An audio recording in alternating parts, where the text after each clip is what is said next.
volta em mais este bloco do nosso programa, nós vamos agora trazer uma discussão muito interessante. Sabe por quê? Porque muitas vezes você que está aí me acompanhando, que quer desenvolver o setor primário, que é um produtor, você às vezes se sente só.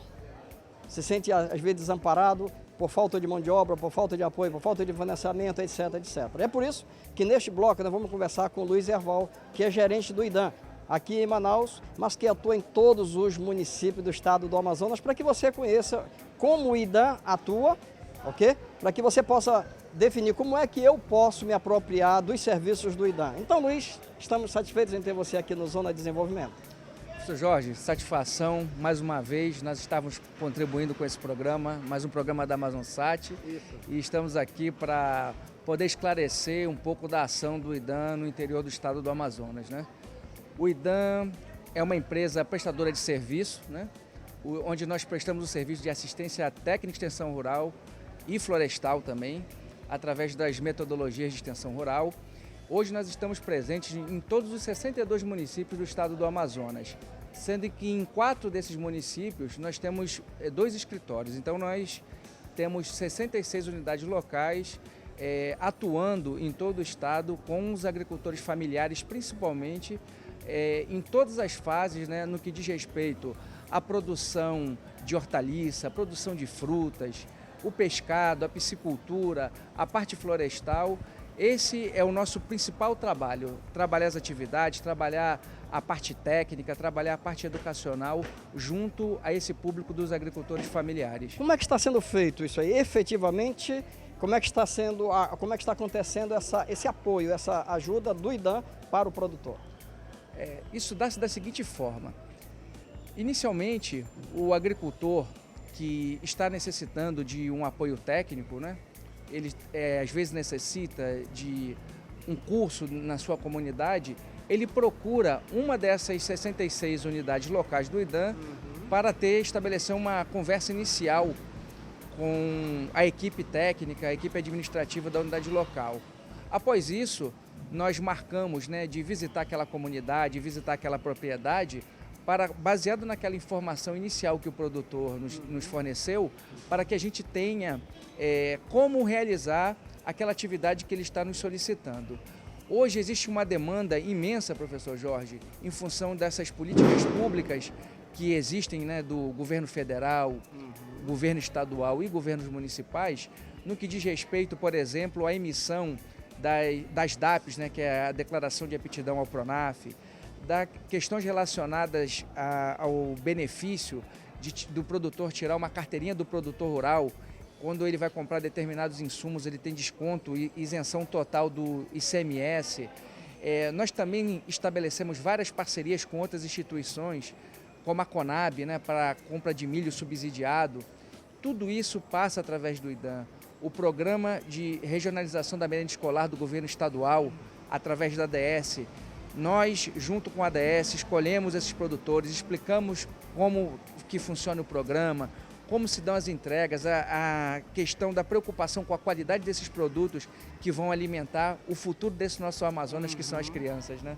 Luiz, eu sei que o desafio é muito grande, porque, veja bem, no sul do país há uma influência muito forte da Europa. Então são culturas milenares que atuam no setor primário, como a cultura chinesa, japonesa, etc. Então lá o espírito empreendedor já está muito bem arraigado na cultura. O que não acontece no norte do Brasil, o que não acontece ainda no Amazonas, já melhorou muito, mas precisa desenvolver. Então isso para você, do IDAM, é um desafio imenso. Mostrar para o nosso produtor que ele pode montar o próprio negócio dele no setor primário, produzir e ganhar dinheiro.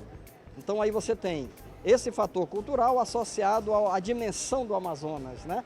Vencer essa falta ou infraestrutura, de certa forma, inadequada, que não acessa diversos municípios, e mesmo a despeito de tudo isso, tornar o nosso agricultor motivado a produzir. Porque, afinal de contas, eu digo que o melhor remédio é uma boa alimentação. E nós ainda aqui no norte carecemos muito de consumir muitas verduras. Pode olhar, você que me acompanha sabe, a gente consome poucas verduras. Então, eu fico pensando assim, em discutir com você, como é que lidar esse dia a dia do IDAM, lidando com essas adversidades todas, mas tendo que garantir que o nosso agricultor esteja produzindo e convicto de que o produto dele vai chegar no mercado. Como é que isso ocorre no dia a dia? Professor Jorge, realmente, essa questão relacionada ao entrosamento, né, dos agricultores aqui da região norte, do estado do Amazonas, realmente a gente precisa melhorar bastante.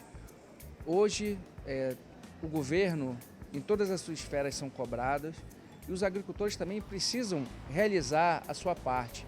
Como você bem observou, tudo aqui é difícil, são distâncias imensas a serem percorridas, são os valores gastos pela minha instituição para que você chegue a esse agricultor, são valores realmente, são viagens, né, que você tem que aproveitar da melhor forma possível pelo custo que ela tem.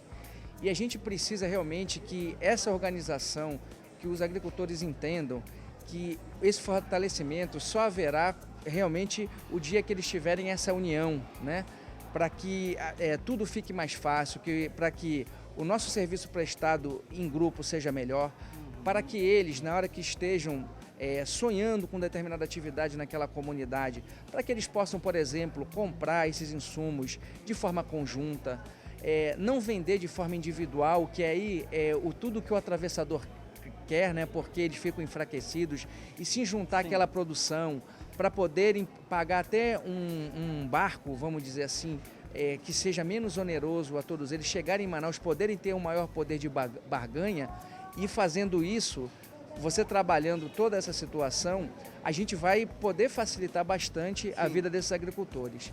Infelizmente, como você fala, nós temos muitos exemplos de associações, de cooperativas que iniciam-se e às vezes por interesses próprios acaba você não atingindo o objetivo daquilo. Mas em compensação, professor, nós temos também muitos exemplos para serem dados, para a gente fazer visitas de organizações, de populações tradicionais que uniram-se e o que era uma realidade há 10, 15 anos atrás, hoje está tudo muito melhor.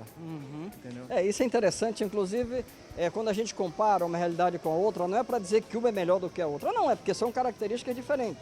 Então, por exemplo, em algumas comunidades no sul do Brasil, alguns estados até, o técnico agrícola ou agrônomo, como eu disse há pouco, ele mora na comunidade, ele não visita, ele mora lá, ele tem a residência lá e ele cumpre aquele tempo de 3 meses, 6 meses, enfim, para viver o dia a dia daquele setor. Isso é interessante, né? Então é um exemplo que de repente a gente pode, dentro de uma política de governo, ir lá e ver como é que isso funciona e de repente trazer para cá e criar essas condições, né? Então os desafios são muito grandes. Agora, nós temos uma potencialidade, não é, Luiz, muito grande aqui na região, nós temos que aproveitar. A gente vê, por exemplo, lá em Tefé, alunos de escola pública, desenvolvendo pesquisas e produzir café do coquinho do Tucumã. São iniciativas que a gente não pode deixar passar assim, tem que ir lá ver se isso dá certo, se não dá.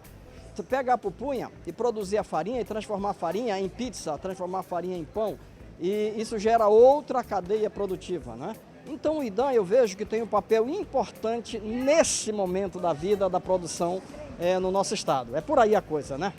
Justamente, através dessa ligação das empresas que fazem pesquisa agrícola, né, dando essas alternativas, a partir do momento que esse produto tem aceitação, o nosso grande problema daqui no estado também é você ter demanda de produção. Porque às vezes determinadas tecnologias são muito bem aceitas no que diz ao gosto de quem experimenta aquilo, que se dispõe até a pagar pelo produto, mas quando você procura ele no mercado você não consegue encontrar porque você não tem essa demanda.